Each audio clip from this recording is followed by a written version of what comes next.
तो फ्रेंड्स, स्वागत है आपका फिर से आपके अपने channel A to Z job vacancies में। इस चैनल के मीडियम से आपको मैं लेके आया हूँ आजकल उत्तराखंड एलटी 2024 की प्रिपरेशन। और इस प्रिपरेशन में मैं आपके लिए लेके आया हूँ टीचिंग एप्टीट्यूड की एक सीरीज़ जो है एजुकेशनल टेक्नोलॉजी यूनिट थर्ड। और आज की क्लास होने वाली है 13वीं क्लास। अगर आपने पहले की 12 क्लास नहीं देखी है तो आप ज़रूर देख लीजिएगा। उन्हीं 12 क्लासेस से आपके पास ये पूरा कंटेंट कवर हो रहा है। और आज मैं एक ऐसे टॉपिक की बात कर रहा हूँ जो आपको कहीं मिलेगा नहीं, जो है आपके पास MOOC और फ्लैंडर्स क्लासरूम इंटरेक्शन एनालिसिस।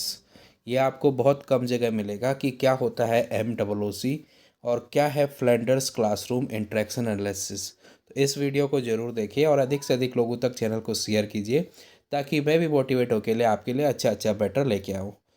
आज जो फ्लैंडर्स क्लासरूम इंटरेक्शन एनालिसिस है, ये काफ़ी कम लोगों ने बीएड में भी पढ़ा होगा, तो ये आपके लिए इम्पॉर्टेंट क्लास है। इसको ज़रा ध्यान से देखेगा। तो चलिए बढ़ते हैं। तो पहले बात करते हैं MOOC की। तो सबसे पहले तो आपको मैं बता दूं कि MOOC की फुल फॉर्म होती है massive open online course. Massive open online course एक ऐसा ऑनलाइन पाठ्यक्रम है जिसका उद्देश्य जो है वो वेब के माध्यम से असीमित भागीदारी और खुली पहुंच है। यानी अगर आप किसी भी मैसिव मैसिव वर्ड से ही आपको पता चल रहा है। देखिए, मैसिव का मतलब होता है बहुत सारा। तो अगर आप ऑनलाइन पाठ्यक्रम में बहुत सारे लोगों को जोड़ना चाहते हैं तो उसको जोड़ने के लिए जो है आपको massive open online course launch किया। किसने लॉन्च किया? गवर्नमेंट ने लॉन्च किया। अब क्या है, देखिए, फिल्म या व्याख्यान, रीडिंग और समस्या सेट जैसे पारंपरिक पाठ्य सामग्री के अलावा कई मॉक MOOC छात्रों, प्रोफेसरों और शिक्षण सहायक टीए के बीच समुदाय बातचीत का समर्थन करने के साथ साथ त्वरित प्रश्नोत्तरी और असाइनमेंट के लिए तत्काल प्रतिक्रिया का समर्थन करने के लिए उपयोगकर्ता मंचों के साथ इंटरेक्टिव पाठ्यक्रम प्रदान करते हैं। जो MOC है, एक्चुअली MOOC, उसका यूज क्या है कि आपके पास जो प्रोफेसर्स हैं, छात्र हैं या टीचर्स हैं, इन सबको जो है क्या करना, अधिक से अधिक मात्रा में आपस में जोड़ना और एक ऐसा इंटरेक्टिव पाठ्यक्रम प्रदान करना जिससे अधिक से अधिक लोग बेनिफिट हो पाए। अब MOOC जो है वो दूरस्थ शिक्षा में हाल ही में और व्यापक रूप से शोध किए गए विकास है जिन्हें पहली बार 2006 में पेश किया गया था और 2012 में सीखने के लिए लोकप्रिय तरीके से उभरा। अब जो पहली बार यूज हुआ MOOC वो हुआ 2006 में और 2012 में इसने अपना पूरा वर्कआउट दिखाना शुरू किया। अब क्या था, देखिए, शुरुआत में जो MOOC था वो क्या था, अक्सर संसाधनों के पुनः उपयोग और रिमिक्स को बढ़ावा देने के लिए सामग्री संरचना और सीखने के लक्ष्यों के खुले लाइसेंसिंग जैसी खुली पहुंच सुविधाओं पर जोर देते थे। कुछ बाद में MOOC छात्रों के लिए मुफ्त पहुंच बनाते हुए नए पाठ्यक्रम सामग्री के लिए बंद लाइसेंस का उपयोग करते हैं। तो इससे आपको ज़्यादा मतलब नहीं है, बस आपको एक चीज़ ध्यान रखनी है कि जो आपका MOOC है, मैसिव ओपन ऑनलाइन कोर्सेस है, ये क्या करता है, आपको अधिक से अधिक लोगों को आपस में जोड़ने का तरीका है। अब आप देखते होंगे कि अगर आप किसी कोर्स को ऑफलाइन पढ़ रहे हैं और उसी कोर्स को अगर आपको ऑनलाइन पढ़ा जाए तो आप कहाँ जाएंगे? ऑनलाइन की तरफ जाएंगे। ऑब्वियस सी बात है, घर बैठे सीखना चाहेंगे। आज की डेट में कोचिंग सेंटर्स में ऑफलाइन में उतनी भीड़ नहीं है जितना ऑनलाइन में है। तो इसी को, यही है मैसिव ओपन ऑनलाइन कोर्सेज। ये आपके पास है मैसिव ऑनलाइन ओपन कोर्सेज। अब बात करते हैं फ्लेंडर का जो इंट्रैक्शन का जो फ्लेंडर ने जो इंट्रैक्शन के बारे में दिया है आपको, उसके बारे में, यानी जो मैं टॉपिक आपके लिए बोल रहा था ये वाला, फ्लेंडर्स क्लासरूम इंट्रैक्शन एनालिसिस, ये क्या है? तो फ्लेंडर क्लासरूम एनालिसिस क्या है, ये देखिए। फ्लेंडर द्वारा विकसित अंतःक्रिया वर्ग पद्धति अन्य पद्धतियों की तुलना में सरल है। कक्षा में, अब देखो फ्लेंडर्स ने किया क्या, जो क्लासरूम में टीचर्स और स्टूडेंट के बीच का जो इंटरेक्शन होता है उसमें जो वर्ड यूज होते हैं, शाब्दिक व्यवहारों के वर्गीकरण जिसे कहते हैं, वर्बल लैंग्वेजेस जो आप यूज़ करते हैं आपस में इंटर कम्युनिकेट करने के लिए, उसके लिए जो है अंतःक्रिया विश्लेषण या ऑब्जर्वेंट टूल बनाए और वो ऑब्जर्वेंट टूल के रूप में कार्य करता है इसका सिद्धांत। अब क्या है ये देखिए, फ्लेंडर द्वारा विकसित अंतःक्रिया वर्ग पद्धति अन्य पद्धतियों की तुलना में सरल है। कक्षा में विद्यार्थियों और शिक्षकों के शाब्दिक व्यवहार के वर्गीकरण के लिए जो टीचर्स और स्टूडेंट का कम्युनिकेशन है क्लास के अंदर, इंटरेक्शन जिसे कहते हैं, उसको क्या किया फ्लेंडर्स ने, डिवाइड किया है, वर्गीकरण किया है उसका, और उस डिवीजन के लिए ही उसका सिद्धांत फेमस है। अब क्या है देखिए, इस विधि का विकास वर्बल कम्युनिकेशन यानी शाब्दिक संप्रेषण को रिकॉर्ड करने के लिए किया जाता है। तो फ्लेंडर क्लासरूम इंटरेक्शन मेथड क्या है या इंटरेक्शन एनालिसिस क्या है कि जो क्लासरूम में टीचर और बच्चे के बीच वर्बल कम्युनिकेशन होता है, उस वर्बल कम्युनिकेशन को कैटेगराइज करने के लिए क्या किया गया, फ्लैंडर्स द्वारा एक सारणी दी गई। अब फ्लैंडर ने कक्षा में होने वाले विद्यार्थियों और शिक्षकों के व्यवहार को 10 वर्गों में बांटा है। तो कितनी तरह से कैटेगराइज किया है, 10 तरह से, ये ध्यान रखिएगा, 10 तरह से। अब ये 10 स्पेशल तरीके से डिवाइडेड है, थोड़ा सा इसको समझना भी डिफ़िकल्ट है, आप सरल भाषा में समझिए कि ये जो 10 तरीके हैं, इसमें 3 टाइप से इसको डिवाइड किया गया है: टीचर टॉक, प्यूपिल टॉक, साइलेंस और कन्फ्यूजन। टीचर टॉक के अंदर 7 कैटेगरीज आएंगी।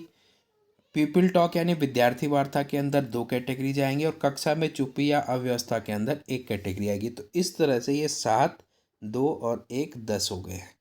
टोटल कितने हैं देखिए, 10। 10 जो है वो 7 पहले वाले में, 2 दूसरे वाले में और 1 वाले में। तो ये 10 जो है 3 कैटेगरी में डिवाइडेड है। ये जो 7 आएंगे किसके अंदर आएंगे, टीचर टॉक के अंदर आएंगे। ये जो 2 आएंगे वो स्टूडेंट या पीपल टॉक के अंदर आएंगे।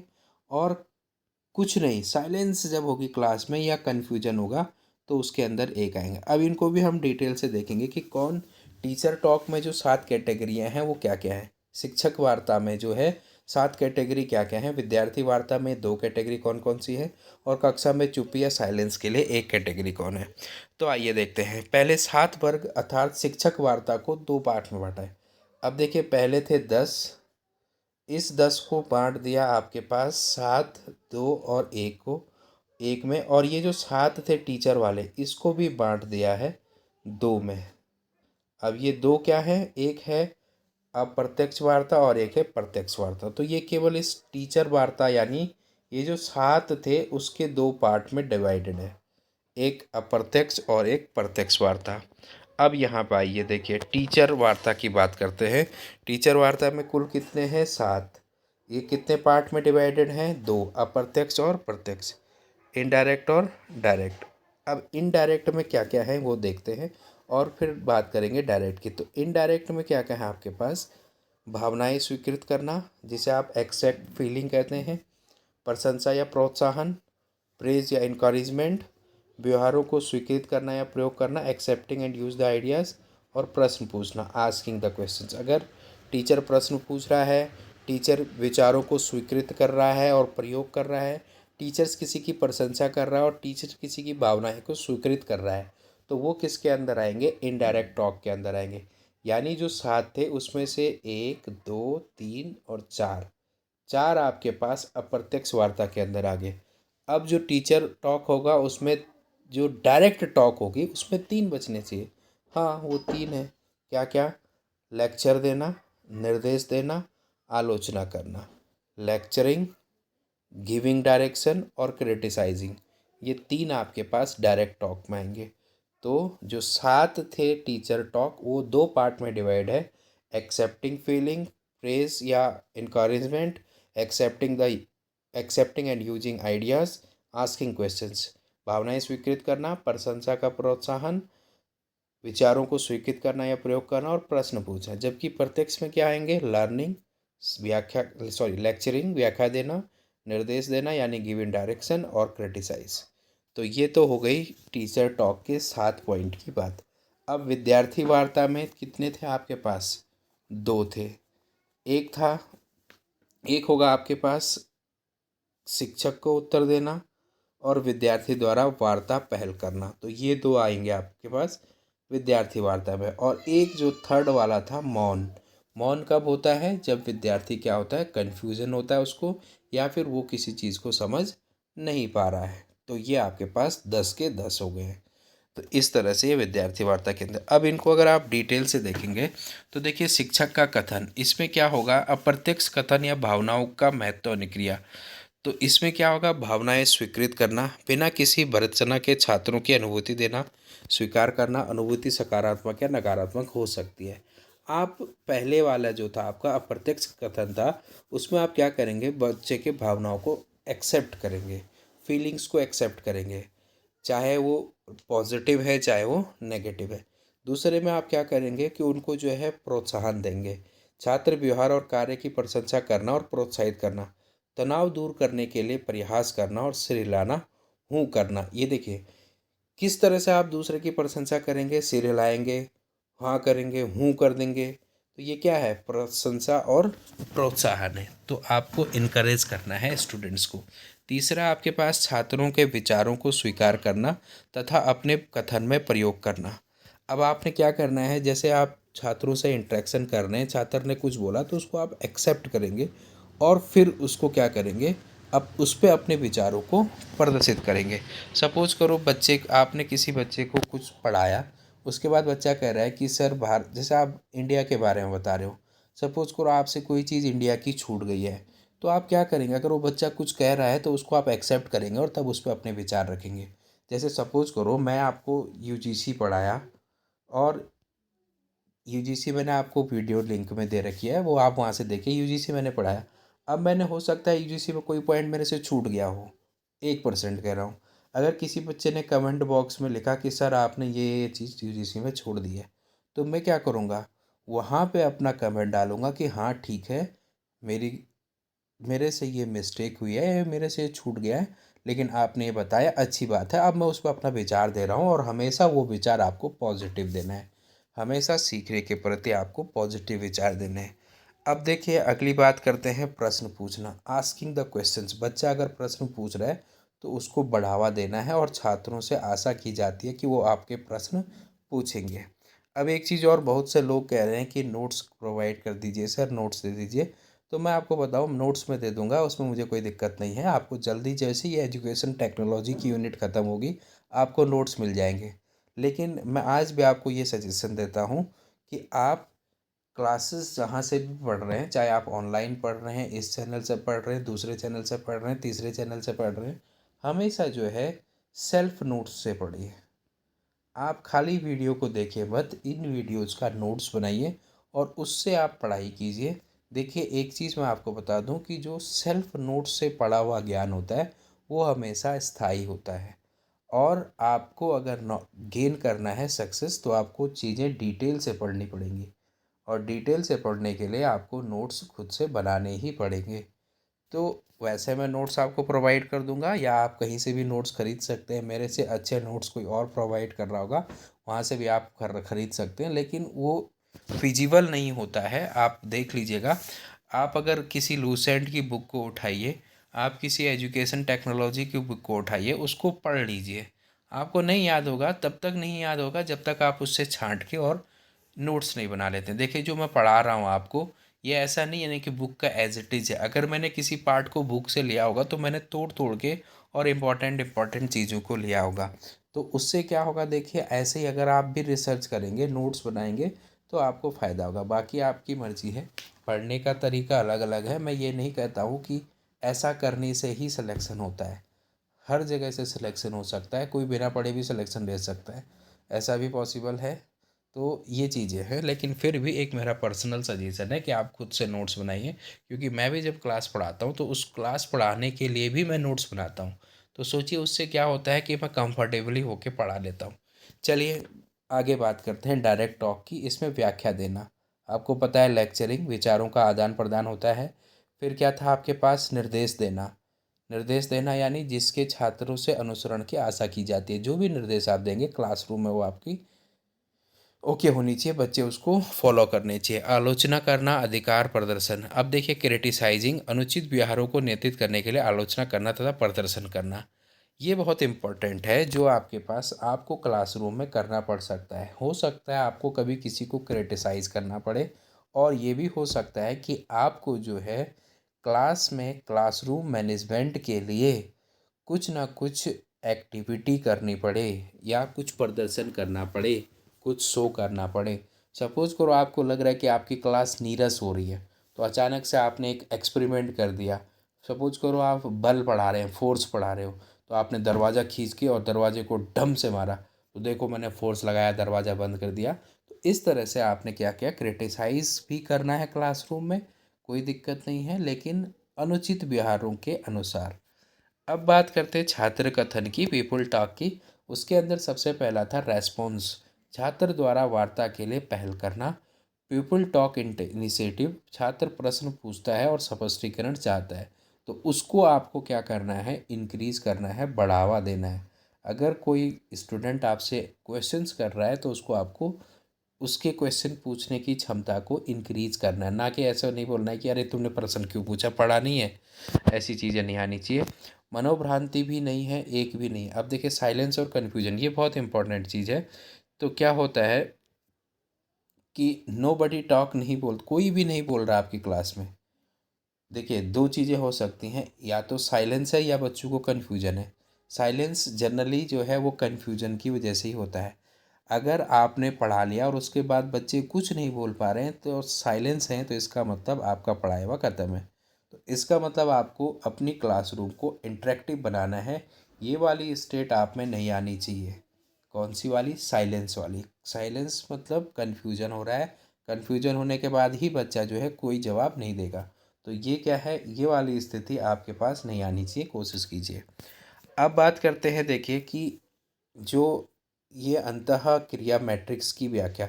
अंतः क्रिया मैट्रिक्स क्या है, एक मैट्रिक्स दिया किसने, फ्लेंडर ने।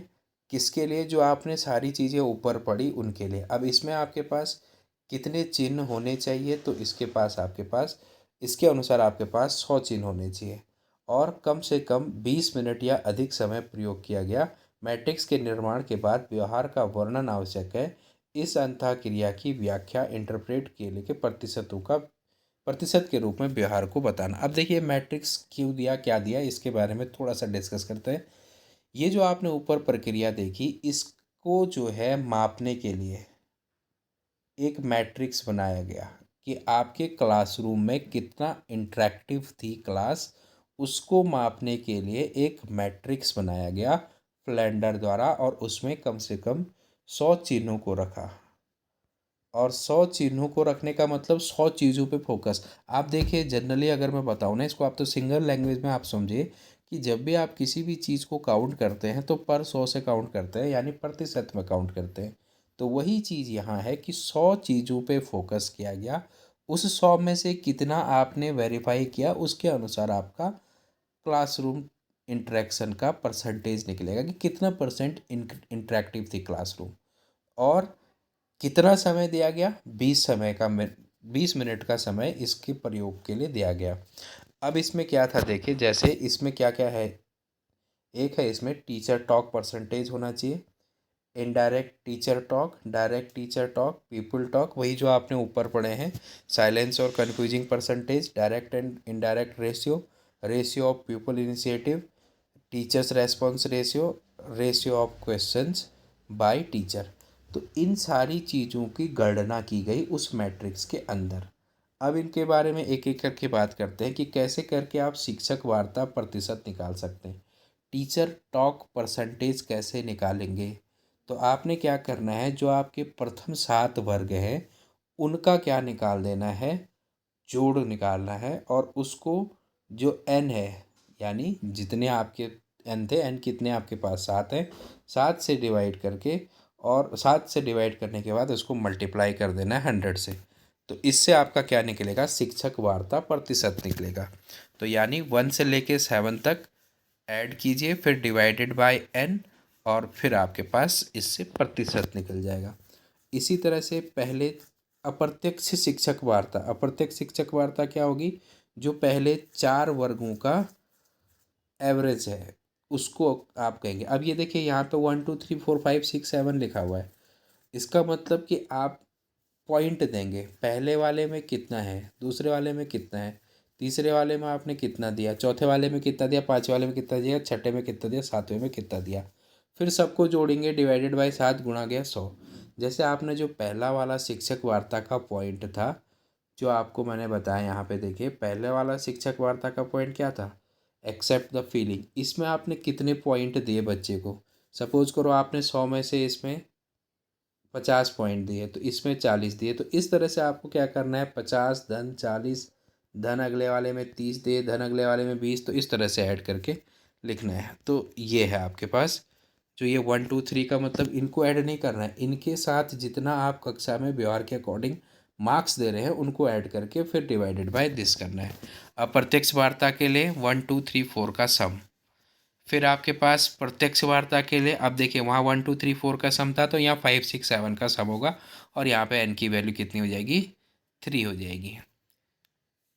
देखिए जोड़कर 6 से भाग दे देंगे आप, टोटल जो आपका है। ठीक है, अगला आप करेंगे यहाँ पे। अब देखिए प्रत्यक्ष और अप्रत्यक्ष व्यवहार में अनुपात, ratio of direct and indirect. Indirect पहले है और फिर डायरेक्ट है, तो इसके लिए आप क्या करेंगे, अप्रत्यक्ष व्यवहार ऊपर लिखेंगे, प्रत्यक्ष व्यवहार नीचे लिखेंगे और इंटू 100 कर देंगे। मौन प्रतिशत वर्ग 10 का अंक बटे n गुणा गया 100। फिर शिक्षक प्रयोत्तर टीचर रेस्पॉन्स रेशियो, तो ऊपर आप टीचर वाले लिखेंगे 1 2 3, नीचे 1 2 3 6 7 और इंटू 100।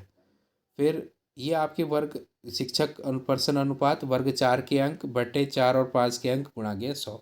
ये फॉर्मूले आप नोट कर लीजिएगा, ये ऐसे के ऐसे पूछे जा सकते हैं, अदरवाइज इतना इम्पोर्टेंट नहीं है। अब इनका प्रतिशत निकालना हो तो 100 से गुणा कर दिया जाता है। इस प्रकार अंतःक्रिया मैट्रिक्स की इस प्रकार की व्याख्या को डिकोडिंग या अर्थ अंकन अर्थापन कहते हैं। उपरोक्त व्याख्या परिमाणात्मक अर्थव्यापन क्वांटिटिव इंटरप्रिटेशन कहलाती है। इससे पता चलता है कि शिक्षक प्रभावशाली है या नहीं है। तो ये जो चीज़ें हैं 7 फॉर्मूले, इन 7 फॉर्मूलों से पता चलता है कि आपने कितना जो है क्या किया है, अट्रैक्टिव वे से क्लास में इंटरेक्शन किया है, या कितनी इंटरेक्टिव वे से आपने पढ़ाई करवाई है क्लास में। तो ये था आपका फ्लैंडर्स का जो है एक क्लास इंटरेक्शन का एनालिसिस। होपफुली आपको ये वीडियो पसंद आएगी। अगर आपको पसंद आए तो लाइक शेयर और सब्सक्राइब जरूर कीजिए। ऑल द बेस्ट, अपनी तैयारी को कंटिन्यू रखिए।